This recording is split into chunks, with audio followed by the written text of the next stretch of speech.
Yo, what is up, 24/7 Buff Fandemonium? What is up, Buff fan base? What's up, Bills Mafia? Whoa, fireworks going off, baby. I did the thumbs up and it happened.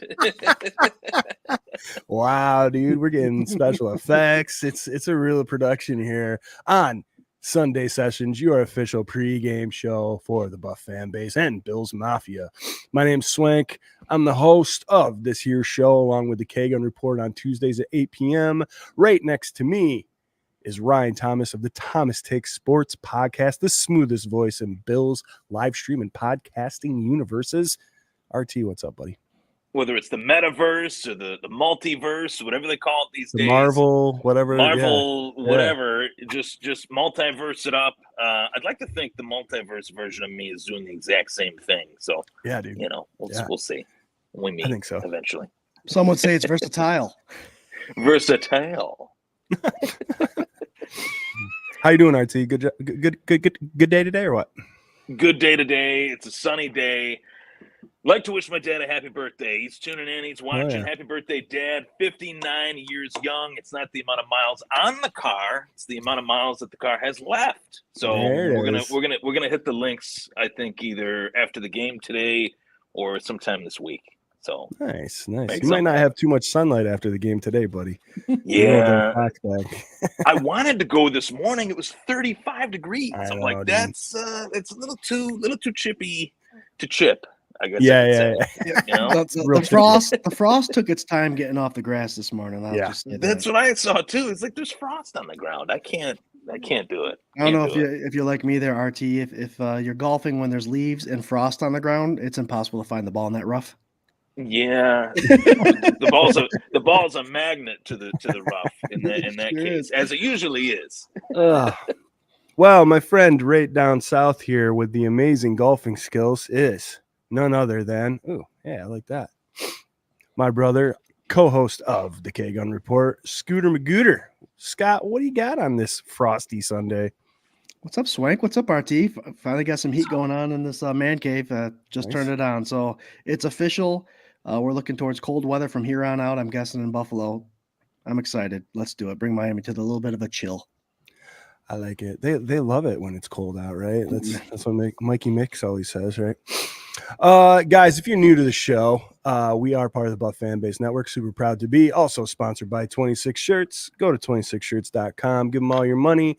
They will put it to good use, helping out a family in Western New York that is in need while you're looking fly. It's a win.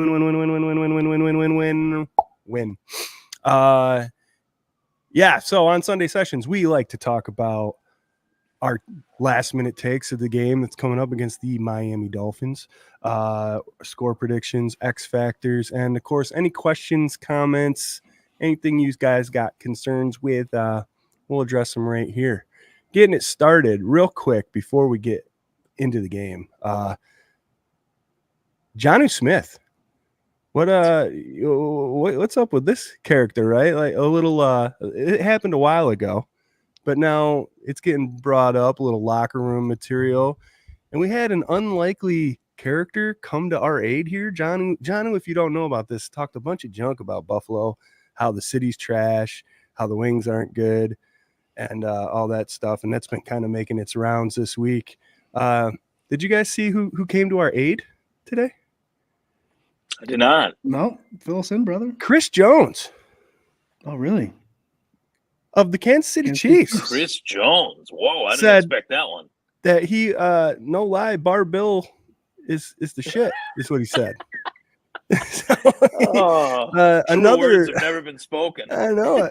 Another villain who comes to the aid of the Buffalo Bills saying, all right, you took, that's too far. You took it too far, dude. Like, their wings are not trash.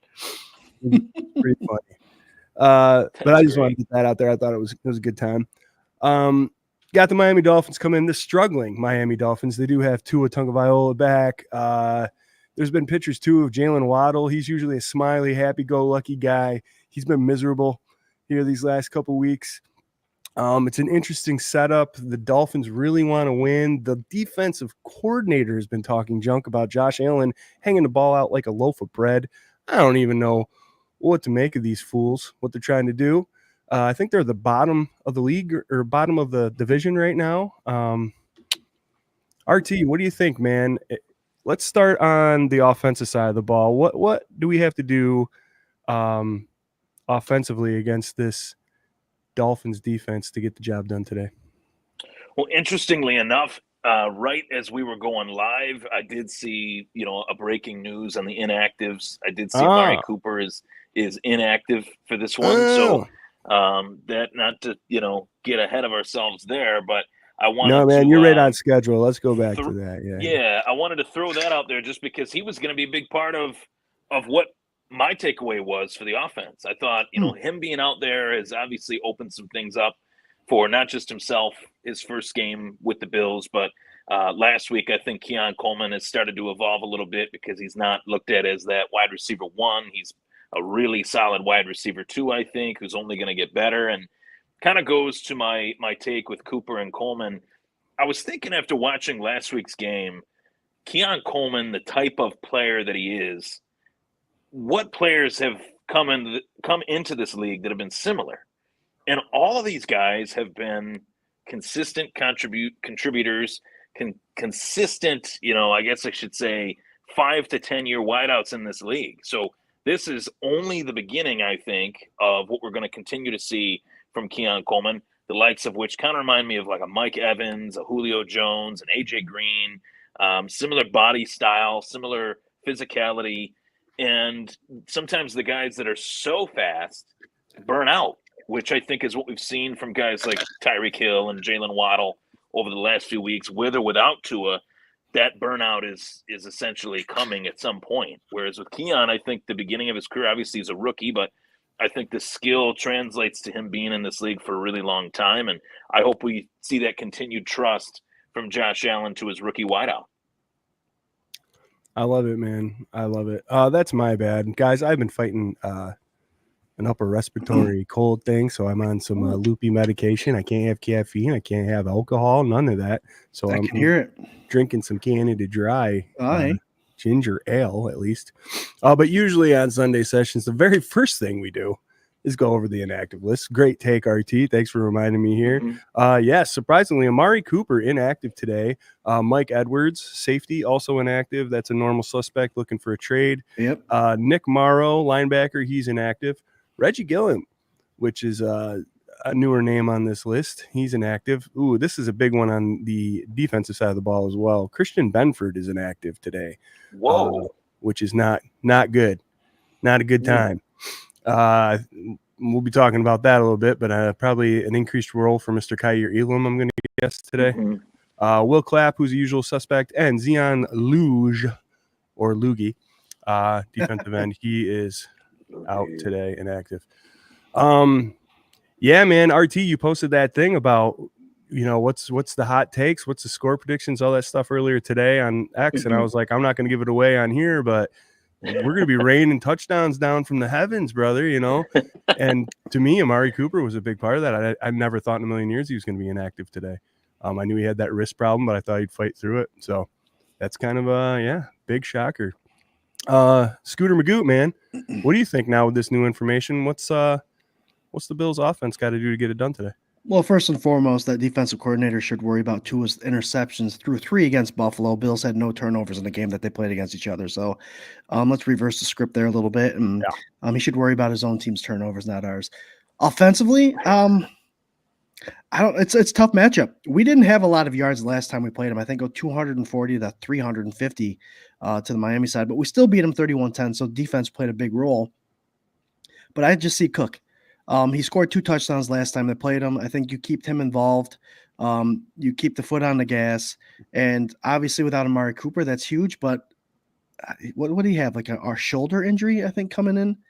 So who knows what's happening there. But I think Keon Coleman, like Archie said, is the future. And he's showing that he can show out against a one-on-one coverage. So he's going to be our red zone threat. We're going to score a lot of touchdowns, keep the foot on the gas. Don't go too far away from your game plan because we did beat these guys without Amari Cooper. And this team has improved since then just because they've been playing with each other for the last 7 weeks, 8 weeks. So offensively, get more yards. I would like to see that, but I don't see any problem with how we're facing this Miami defense. I think we're we're in control, especially playing at home. There's always that advantage. I like where you're going with it. I think my worry here is that they are the worst deep threat defense in the offense or in the NFL. Mm-hmm. And that shouldn't be worrisome, but for me, without Amari Cooper and where Josh Allen's head gets at with some of these games, which seem like I'm going back to like the Houston game where you have a really high power like offense on paper. You don't have that number one wide receiver on your side. You got Stephon Diggs. You're trying to prove something there. We all know this, Josh, this like, I'm going to make this a meaningful, memorable game because of these factors, because that's what needs to happen. I don't want that to happen today. When the chips are down, he really wants to make a play. Yes. Yeah. Yeah. I want this to be like not forcing the ball deep all the time, because we saw what happens with this version of these wide receivers when you try to do that, and you don't just like chip away and then take your shots. You gotta chip away at them. And I think, unless you're throwing it deep to Kincaid or Shakir or Coleman, like I do not want to see Mac Hollins get a deep ball shot today, and I don't think you need to. Dawson Knox, even you can get him a nice little 15-yarder, 20-yarder, fine. Get it away from these guys that haven't been catching and making plays for you.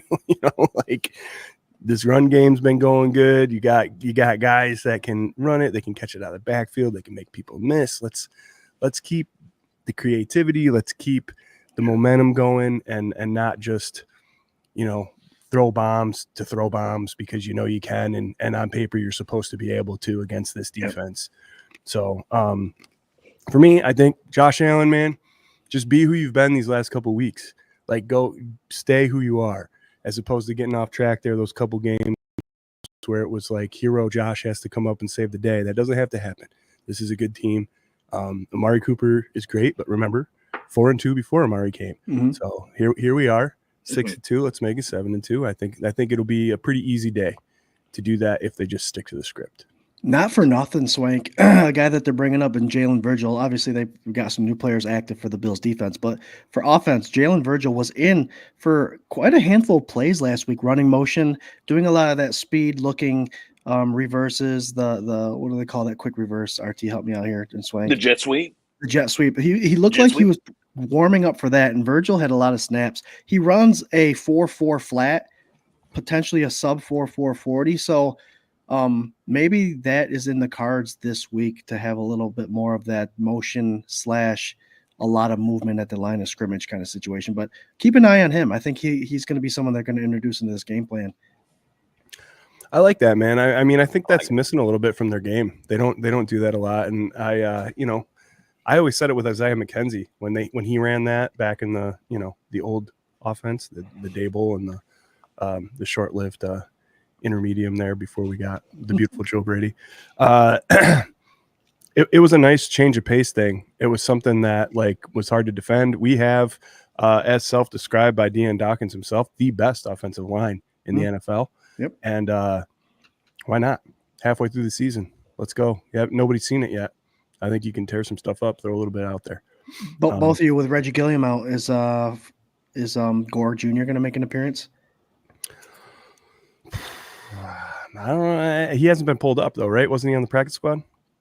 Yeah, we probably would have saw that he was activated earlier this week. Yeah, it was only Virgil and Enku, I think, that got pulled up again. Okay. So that's I would say probably no. Quentin Morris could play that H-back position, that fullback position if he has to. Yeah. I don't know. I'd like to see some stats on how many snaps he's gotten, Reggie, too, this season. I really haven't seen him out there a whole lot. Mm-hmm. And maybe it's just because I'm not looking for him. And it's a thankless job, right? Like if you're not seeing him or hearing his name, then he's doing a good job kind of thing. He's like a glorified offensive lineman, really.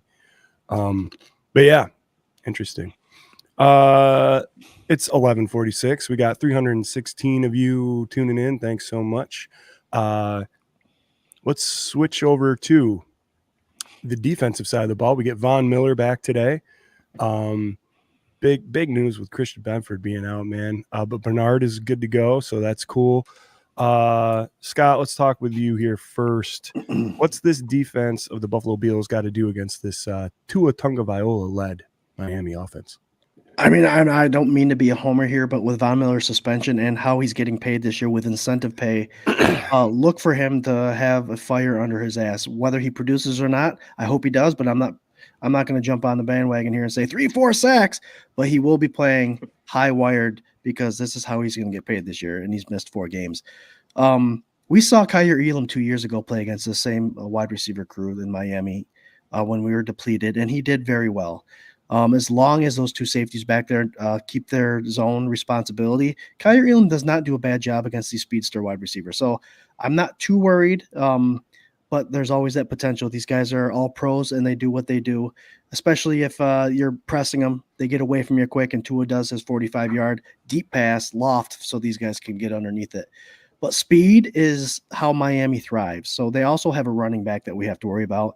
And the fact that they brought Eli Ancal back, who did really well against the run last week, I think is going to propose the same kind of stout defensive line interiorly that we saw last week. And if A-Chain's going to get anything, it's on the outside. And this is where our defensive ends have to mind their P's and Q's. But I see the Bills handling it well. I mean, like I said, they gave up 350 plus yards last time they met total, which is a lot.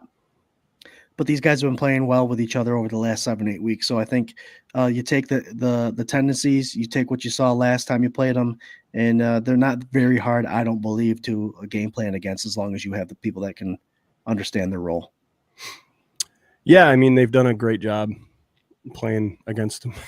Josh Allen in particular, but this Bills team has done a great job playing against the Dolphins for quite some time now. So yeah, I think as long as you mind your P's and Q's, like you say, and keep shooting your shot, you'll be just fine. RT, what do you think, man? What do we got to do to stop Tua and Tyreek and Waddle and all these goombers? Well, Scott kind of touched on kind of how the breakdown of difference between Benford and Elam. I'd like to expand on it just a little bit, because I do think that Elam played really well man-to-man with Tyreek Hill and Jalen Waddle in separate starts, as Scott mentioned. But what makes this so interesting is that Christian Benford has done such an amazing job this year, because he's a zone corner that Sean McDermott has that type of zone coverage type defense. And the difference was something that Scott also touched on. The last time that Elam was lining up on Tyreek Hill, he had 2 veteran safeties that knew this defense like the back of their hand. Now he has Taylor Rapp and Damar Hamlin. My point on that, to kind of add to that, is that I think Taylor Rapp and Damar Hamlin have actually done a very good job this year. I don't feel like they're being talked about nearly as much as the Bills' offensive line or Keon Coleman or James Cook or, even Allen, obviously. I mean, you really go back, these 2 losses that we faced, Baltimore ran the football all over us. Houston, there was one big play in that game that was ultimately the difference in that game, where Nico Collins burned Cole Bishop over the top because Taylor Rapp was banged up and not healthy, and DeMar wasn't out there as well, or was on the other side. So there's a case to be made here that not only does Buffalo know how to play Miami, but Buffalo's playing Miami with arguably a more, dare I say, athletic prime secondary than what they had last year, whereas Hyde and Poyer were banged up, and Hyde might come back. There's rumors about it, but Jordan Poyer is playing not so great with the Miami Dolphins, according to Pro Football Focus and all those guys out there. And I don't want to get too into the weeds with that, but I will say that I've noticed this defense play extremely well.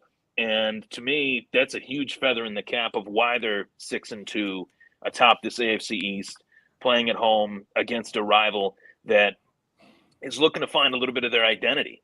So Tua, he's not going to take many chances early in this game, I don't think. I think this is going to be a game where he's easing himself back into it. He doesn't want to take too many, stand in the pocket too long to take many hits, throw it deep. Devin A-Chain is going to get fed in this game. I wouldn't be shocked if he had, upwards of 8 to 10 catches, probably 25 total touches in this game. I'm not going to say he's going to do really well or that he's not going to do so well. That's what he did last time. Right. Despite my interest in him doing well for the K-Gun Fantasy League. That's another, I'm rooting for the Bills here. But I will say that that's the key to this game is neutralizing Devin Achane. He's tough to stop. I said that last week about Kenneth Walker, but look what they did with Kenneth Walker. They completely shut him down, completely neutralized him. And this defense has played really well. We got to talk about the injuries, too, that they've had. Now they got Bernard back. Milano will be back in December. Dorian Williams has played really well for Milano. So I have a lot of faith in this defense, and I think Bobby Babich is getting better each week, calling the defense the right way, the way that Sean McDermott wants it to be called. So get after Tua, obviously, but key in on Devin Achane. That's right. Bernard wasn't on that list, was he? No. Beautiful. No. Beautiful. Swank, you have Miami's actives and inactives up? I sure did. There's a couple surprises on there. Yeah, I think, I don't know, are they surprises? They were talking about some of these guys earlier in the week. So we got Cater Kuhau, corner. Javon Holland, he's a big name, safety. Big name. Yep. Jeff Wilson Jr., not a really, great player. They're trying to trade him, though. Storm Duck, corner, he's out. Offensive lineman Andrew Meyer, tight end Julian Hill, and DT Zach Sealer. So, aside from Holland, I know they're banged up. They had a huge injury list this week. There was 17 names on it. Yep. In some fashion. They've had so many guys go down, Swank, and they lost so much this last offseason. I think they lost 5 or 6 defensive starters, and they're all on other teams doing really well right now. That Andrew Van Ginkel was a huge one, and he's doing really well with Minnesota right now. So, to your point, injuries to an already depleted depth team, it's been a rough year for the Dolphins thus far. Oh yeah. Poor guys. I feel just horrible for them. And one of my favorite characters is the Jalen Phillips. I wanted the Buffalo to draft him a couple of years back, and poor guy keeps snapping his Achilles tendon. Oh, and you got Chubb too, right? He's gone. You can see it from there? Huh? Sunday morning, bro. You said you've got Chubb. I said you've got Chubb. Yeah. We all got Chubb. No, I'm just kidding. But honestly, Chubb will always be linked to Josh Allen because that's who John Elway took instead of Josh Allen. Yeah. Do you guys remember that? Yep. Pretty crazy. Yeah. Elway said something to him about it, right? Yep. Yeah, he was like, that's the one that I would ask back. If I could get that one back, I'd get that one back. He'd probably still be there if he made that pick. Probably. All right, guys. For me, pressure, man. Keep the pressure up. Dialing on the run. I think they're gonna try to get a little cute. They would love nothing more than to get this deep ball game going against this Bills defense and this Bills team that's beat them up. I was at the home game last year when Miami came to town, and I got to tell you, I said at the beginning, and that was a much better, I think, Miami team, a much healthier Miami team. But my friend Kyle and I were talking, and I said, whoever messes up first, whoever messes up a possession first, they are going to lose this game. And that's what happened.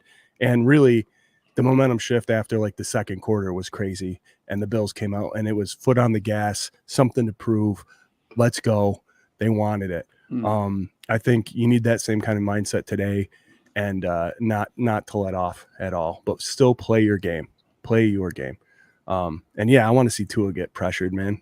If he wants to come out here and he wants to play and he wants to do, if you want to be a big boy in the league, and I wish nothing but the best for him.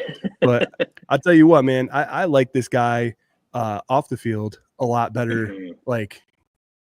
Whatever his personality, everything, his interviews since he's been back. Oh my God, he's like a super completely different kind of guy. Well, charismatic, but also kind of an ass. Oh, well, charismatic asshole. Charismatic ass. Yeah, you could. Yeah, dude. I've been it a few times. They're the ones that get all the ladies at the bars. Those charismatic assholes. Yeah, man. For sure.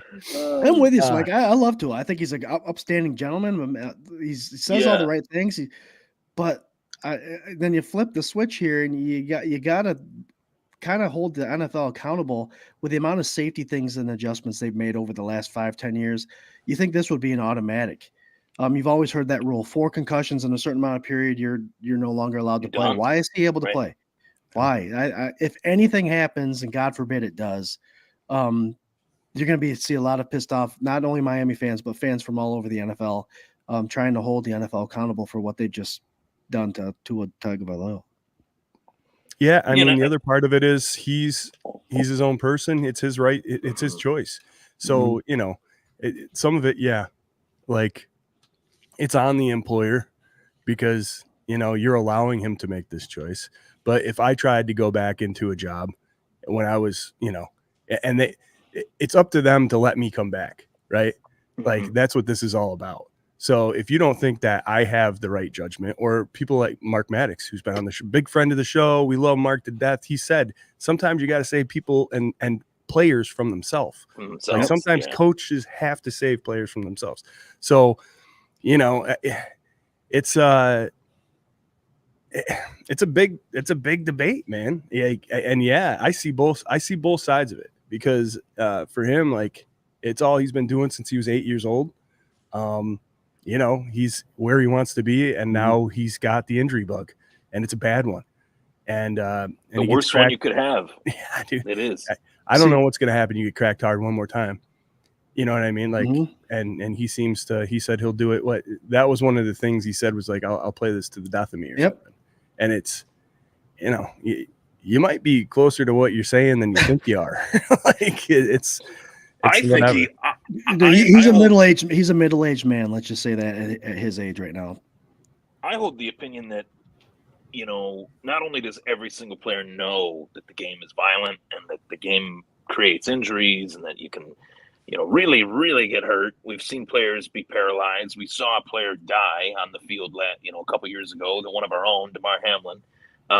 Thank God, you know, he was able to recover the way that we were able to, you know, see, and he's out on the field now, you know, so it's a double-edged sword, but at the same time, I think Tua knows that he's where he's at. And that's why these are quotes that are not only you look at them and you say, wow, he's really feeling this, but he knows that his body better than anybody, good or bad. So I only see one outcome. I don't want to see the outcome that I feel that we're going to see again, whether it's today or in the future. You cannot have one concussion and allow it to turn to two turns to four real quick. The more concussions you get, the more prone the softer your tissue is around your skull, around your brain, and the more prone you are to more. And they don't all look the same either. No, and they don't feel the same. And that's the part that's really, really deceiving, is that he might feel like, oh man, I feel even better than I did after my last one. This one wasn't as bad as the one before, but they're all bad. There's no one concussion that's better than the last one. I'm telling you, a celebratory slap in the head after what he's been through can cause another concussion. He would never know it. That's how sensitive it becomes. Yeah. I mean, look at Brett Favre right now, guys. I mean, he was just diagnosed with Parkinson's disease, and he's the poster boy I didn't know that. for head injuries, for trauma, he's the NFL Iron Man. You know, he went through how many consecutive starts did he have? 450? Like what was that number? I mean, and he was diagnosed with Parkinson's. He's got no history of Parkinson's in his entire family tree, and it's due to head trauma. It's just the way the body works, unfortunately. Can't take too many hits to the head. No, you sure can't. Well, that's your PSA from Sunday Sessions for the afternoon. It is 12:01. We're going to go a little over because we want to talk about our X Factors and our score predictions. Guys, 400 of you watching with us right now. Thank you so much. We've got a little bit of a stream malfunction where we're limited in where we can stream. So if you could do us a favor, if you see Sunday Sessions, if you see the K-Gun, if you see Thomas Takes Sports Podcast streaming anywhere, please share in the now on all of your socials and tell your friends and family. We have a real good time, and appreciate you all for tuning in. Let's go X Factors. I think I started down with Scott first last time here. So RT, give me your X Factor for today. Well, my X Factor for today, I think we're going to see a good methodical offense. I talked about Keon Coleman a lot early in the show, but I want to see a little bit more of Dalton Kincaid. I feel like we have not seen enough of Dalton Kincaid. I feel like he's been super reliable when given the opportunity, as he always has been. He's one of the most sure-handed tight ends in the league. But I want to see a little bit more. I want to see him featured. I want to see Josh Allen have that security blanket that is the tight end, especially in today's NFL. As we're kind of getting into this new era, I think Travis Kelce is kind of on the last legs. This is probably going to be his last year, one of his last years, which leaves guys, open to the opportunity to take that position over in this new era. Dalton Kincaid's a part of it, a huge part of it, and he's got, I think, the best quarterback in the league to get him the ball. So I'm going to go Dalton Kincaid today. I'm going to go 7 catches and a touchdown for Dalton Kincaid, and I think he's going to be a big piece as to why the Bills, I should say, are able to move the football today. I love it. I think, last week, the tight end day, they got him a little more involved. It was probably the most action he's seen all season. But, yeah, I like it, man. Let's ride him. He's consistent. He's good. Let's go. Scooter, what do you got for next factor today? Speed kills. It always does. My X factor this week is the front four, regardless of who's rotating in and who's in for which down. Our defensive ends have to maintain the gaps. Obviously, they have to keep their right outside arm free so they can reach out. Obviously, we know the length of our defensive ends. Russo's got them long-ass arms. We need to be able to make sure that the outside edge is not given to A-Chain. Interior defensive line, same thing. If, God forbid, they run the ball up the middle, you can't get caught trying to chase the quarterback and running around him, let alone under pursuing on A-Chain or the speed running backs and letting them cut back. So maintain gap responsibility, keep your edge, and make it difficult for these speedster running backs. Force the pass, because we know what Tua does against our defensive backfield. He's not very successful. He hasn't been in the past. So force him to pass, create some pressure, and I think it'll be an easy day for you. But you got to stop them speedsters first with those screens, the reverses, and just A-Chain alone. Mostert, I don't believe, is playing. So I think he might be playing. He's still speedsters. They're all speedsters back there. I think everybody should have to drink for every time that Scott just said speedster in the last 3 minutes. I wouldn't be able to watch the game. No, I'm just kidding. You better DVR it. I'd have to DVR, watch the film, check back later. Nice, I like it. I had to. But the thing with the speed, no. If it gets away from them, then our defensive backs are going to have a hard time, because then the defensive backs are going to try to have to stop the outside run, and then those speedster wide receivers are going to get by him. Nobody in the league. The only thing that I could say about the Miami Dolphins that is a compliment is that nobody has the speed at the skill positions that they have. Not one single team. Like, people can say, oh, Cincinnati's got T. Higgins and Jamar Chase. Those guys are great, but they're not Tyreek Hill and Jalen Waddle. They're not Tyreek Hill, Jalen Waddle, and my guy, the only Dolphin that I like, Devin A-Chain. So the team is really tough to beat in the way that they're able to attack when they're able to attack. But I think there's a lot of reasons why I could say it, but it just seems like Buffalo has their number. It seems like the Bills just match up really well against their speed, even when the chips are down. As we talked about going from Benford to Elam, I'm curious to see how it looks today, though. I like it. We got Lou Arcusian saying Speedster Scott. I like that. Spartan says scooters don't go fast. LOL. This is Sparta. Go speed scooter go. Go dog go. T-shirt with Scott's face. Scooters go faster. There you go. I like Adam's take here, but unless everything clicks, speed doesn't help. Hell yeah. Right. And that's it's got to work. It's got to work. That's where I want to come in with my X factor, man. I say these defensive ends. I say this pass rush. I'm going. I know you said the line. I'm going edges specifically, man. I think I want to see Vaughn get his third down Superman. I want to see Groot doing his thing. Epinesa. Yeah, I want to see a sack fest or a pressure fest today and really get him off his game. Because that's the way you disrupt it. You're going so fast. If you're in his face and he's trying to do one of them quick little outs to Tyreek or whatever, it ain't going anywhere. Get your hands Pressure up. Kills, man. Super hard to run up tempo when the quarterback's getting pressured and forced to throw. It's really, really hard. So, yeah, I love it. Don't let him get comfortable, man. That's my whole deal. So, yeah. Love it. You guys are killing it in the comments. Thanks so much for hanging with us. Let's run around and do our score predictions here and our final thoughts, and we'll get you to your game day. Scooter Magoo, man, what do you got for a score prediction? I'm sticking 31-17.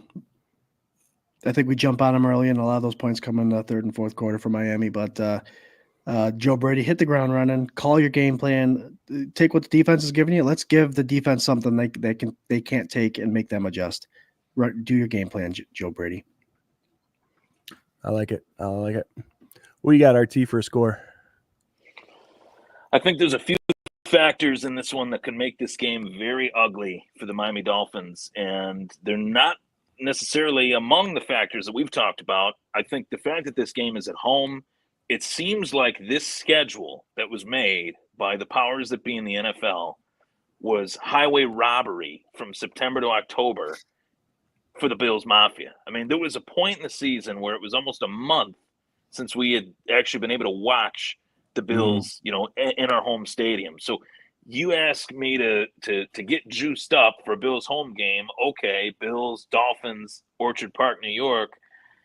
Definitely we'll have some fans in it that probably might be one of the last times they make it to Highmark as they're getting a new stadium in a couple years, right? So there's no need for motivation. The motivation's already there. I think that's going to be a huge factor, though, in this game. If they're able to get to Tua, they're able to make Tua uncomfortable as you guys want, as I want.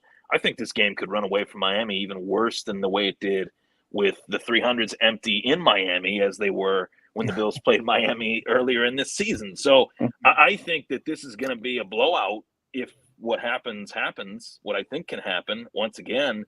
I think Buffalo's going to win 38-13. I think this will be a game that folks afterwards will wonder, why is Tua playing? Why is he out there? Why is Miami force-feeding their fan base something that's just fake and not realistic long-term? And I think this could be the beginning of the end for Tyreek Hill in Miami. He's got to be frustrated with the season that they've had and Tua being out again. And he wants to hit his numbers and get his money. And I think that this is going to be the continued dominance in this division from the Buffalo Bills. And I think Miami's going to go home with a blowout loss. I'm going 38-13, Buffalo Bills, Josh Allen and company. Boom. Boom. I love it. I like this take from Lou RQ. Allen ties OJ with another rushing TD today, which I read about that earlier in the week. That's pretty cool. There you go. He said another rushing TD today against Miami all time, but still can't match his charge sheet in life. Oh, man. Adam I don't says think anybody can. No, dude. 42-17. Doug says 37-10. Doug said it was good seeing you yesterday. It must be you got that helmet. Yeah. You see him up there yesterday? Yeah, I met once again. I got to see once again Doug at the Batavia Downs Legends and Stars show. I saw a kid that was I don't have his name in my head, but he was at the last few Ragers. He was wearing a 24/7 Buffalo Fandemonium hoodie. Yeah. The Doot hoodie, which I thought was really cool. It was cool. I got an autograph helmet, full size helmet. Darryl Talley, Bruce Smith, Cornelius Bennett. Wow. I will say they look like they could still suit up. So if Vaughn ain't cutting it, we know who to call. We get Bruce on the Vaughn's hotline. pretty close to their age, so he'd be that hotline bling for the Buffalo Bills once again. Are you busy? You busy? You got anything going on? We got 78 saved for you. All right, guys. I'm going to keep this just a little bit closer, but I still think this justifies a blowout here. I'm going to say 28-17. I think the Benford thing, man, that shakes me a little bit, but I think the Bills go to town, do their job. I don't think I think that last 7 on the Miami side comes in garbage time when it's too late to do anything. So, you're sitting there comfortable 28-10. Like, you're feeling good about yourself. Yeah, I don't know. I just really hope that they go into this with that kind of anticipation that this is a game that they absolutely have to win. I know it's really easy for us as like fans and armchairs to be like, oh, all you got to do is blah, blah, blah. But we can see it. You can see when the team starts off a little slower, when you see them playing down to a team, right? That's kind of the way that Titans game felt in the beginning. Like, well, what are you doing? Like, exactly. Mason Quit Rudolph. messing around. Play your strengths. Let's go. Yeah.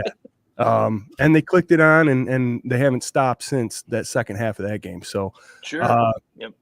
Yeah, I just come out with that mindset and get it done, man. That's what I want. Guys, it's been a great goddamn show. Appreciate all of you for being here. Lou with all the fun facts today, man. What's up, Lou? Levy is 99 today. Yeah, I just saw August 3rd, 1925. Happy birthday, Marv. Happy birthday. November. You know what I said. To the Bills. You said August. Same birthday as my dad. See, I didn't know Speedster, that. man. That's awesome. There you go. Shout out to Dad. Shout out to Dean Thomas. Happy birthday, Dad. Happy birthday, Mr. Thomas. The 2 most influential people in your life. Look at that. Marv Levy and my dad. My birthday's not till May. Yeah. No, I said influential. Not, you're kind of being a speedster, you know what I mean?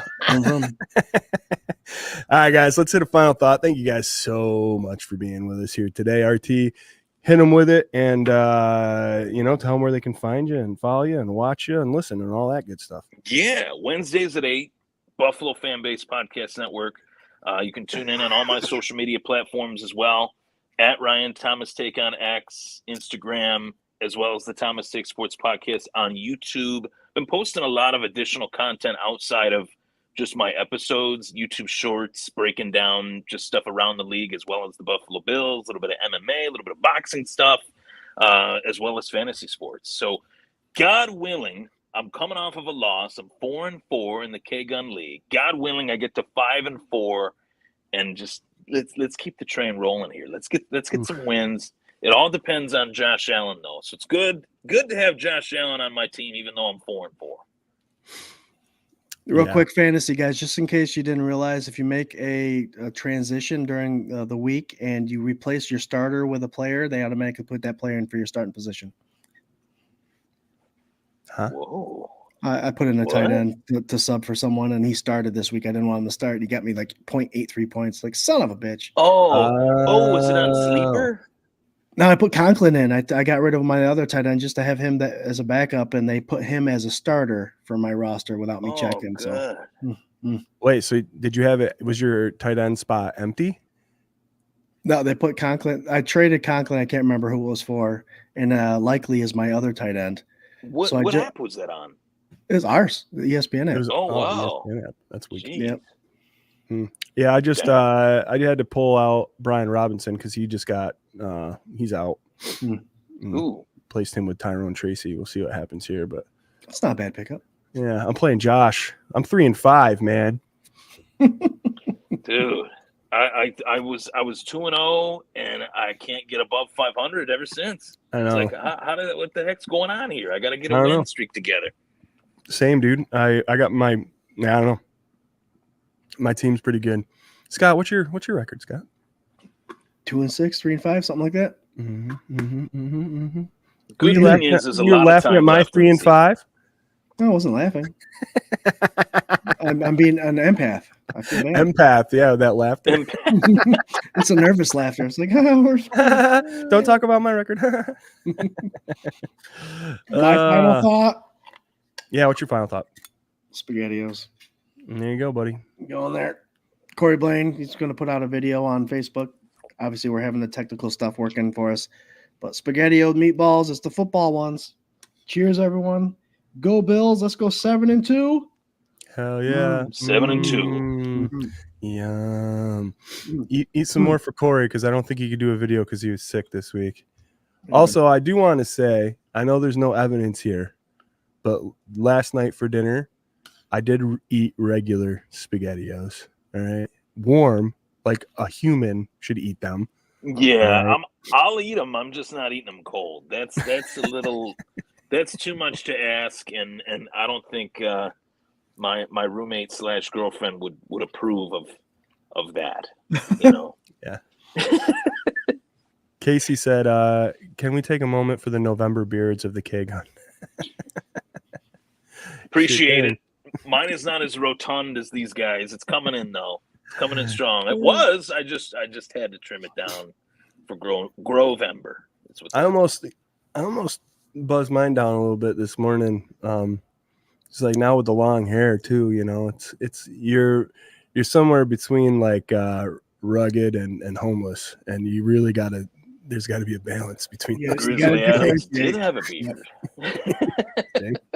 And the voice, you know, getting there, Oh, guys, love you so much. Appreciate you. Thank you so much for tuning in and hanging with us for your kickoff needs here. 455 of us. We're on the Buff Fan Base Network. Super proud to be. Also sponsored by 26 Shirts. Go to 26shirts.com. Give them all your money. They'll spend it way better than any of us would. Help out a family in Western New York. Get some fresh threads. It's a good time. Guys, enjoy the game. We love you. Go Bills. Go Bills. Go.